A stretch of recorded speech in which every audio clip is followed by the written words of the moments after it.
So magandang umaga po. Dito na po ulit tayo sa punto na mamimigay po tayo ng uniform sa mga ulirang empleyado, sa masisipag at saka baguhang si Mr. Nico pero hindi magpapahuli sa lahat.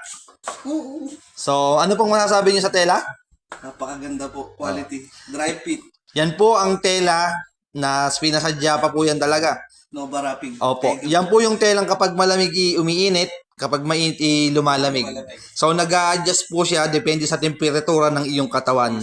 Naglalaban ng kusa. Naglalaba po ng kusa. Mine-maintain po yan yung temperature para hindi ka po mainitan, para hindi ka malamigan. Hindi po nag-i-extend po yan kahit kung anong gawin nyo. Hindi po nagkukuhan yan. Anti-silicone siya. Anti-silicone, Kung saan nalalaglag yung silicone pag kumapit. oo, tapos anti-aging din siya. Suotin mo ng konti. Ayan. Oh, bumata ka, di ba? Oh. Kita na, di ba? Tama? Mm. So, a moment ago.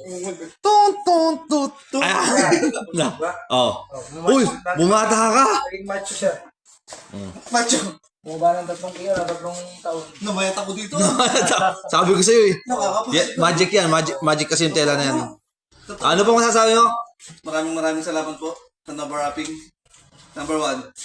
Number 2, number 3, number 4, number 5. Bye-bye, mama.